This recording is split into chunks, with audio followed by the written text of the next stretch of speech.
In this lesson, we will create control objects for the character's legs. Let's create a box. Eventually, we'll convert a few of the edges on this box to a shape, and we'll use that as our control. One step at a time, though. After the box has been made, let's say we go ahead and work on aligning it to the left foot. I'll first bring the character back. That way we can make sure that when we're ready to convert our edges on this object to a shape, again, it will be easy to select that shape. I'm now going to take the box and I'll place it right on top of the shoe. Let's go ahead and reorient it to follow the same angle. We could also grab our move gizmo. Let's go ahead and make sure it's set to local mode. And I'll move this over in the x-axis to center this object to the character's shoe. Alright, fantastic. Now from here, I'd like to go ahead and convert this to an editable poly object. Now we can go to our vertex subobject level. We'll go ahead and grab a few points at the top. Let's go ahead and bring these down just to create a more interesting shape. I might do the same thing at the back. I'll bring these down, but not as much. Cool.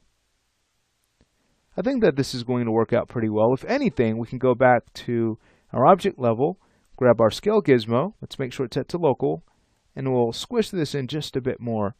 We have to keep in mind that we'll need a control for the opposite foot, right? So we just want to make sure that our controls don't overlap so that they're easy to select.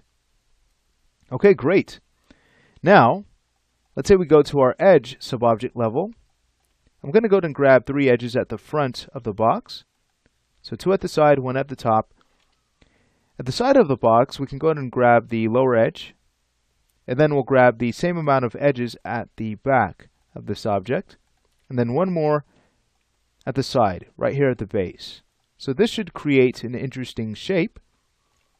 With all of these selected, we'll go ahead and find our Edit Edges rollout. Let's go ahead and click on Create Shape from Selection. Let's make sure this is a linear type, and we'll rename it from here. That's going to be Enum L Leg. We'll now go ahead and click OK. There's our shape. Cool. From there, we no longer need the box. Let's go ahead and move back to our object level and delete it. We can now go ahead and grab our new control. That looks cool. So from here, let's say we do this. We'll make sure it gets added to our controls layer. Nice. We're starting to add more to this list. Cool. Next, let's say we jump to our hierarchy panel. We're going to need to change the pivot point just to make sure that as we start to rotate the control, we can prevent buckling in the knees. If this pivot point isn't placed in the right spot, that's exactly what we'll run into. So we're just trying to prevent that. What I'll do is go ahead and hide the model. We'll then go ahead and turn on Effect Pivot Only. Let's go ahead and quick align the pivot to the ankle. So we can either select the ankle bone, the ankle nub, or the IK goal. They both share the same pivot point. Alright, sweet. Now we're ready to mirror this across. Very important, let's go ahead and use view mode. That way we can truly mirror the shape. If we use local, it's not going to mirror the shape of this spline. Alright, so we'll go ahead and switch to view. We'll then go ahead and jump to our mirroring tool, which is the x-axis. We'll make sure that this is set to copy, and we'll choose OK. Now we can quick align to our right ankle. So we'll press Shift A and select the ankle. Nice. So there we have it. We've mirrored our control. Let's go ahead and jump back to shaded mode. We'll also go ahead and rename this object. That's going to be Enum R Leg. Alright, sweet. We can also recolor it. Remember, we decided on yellow for the right half.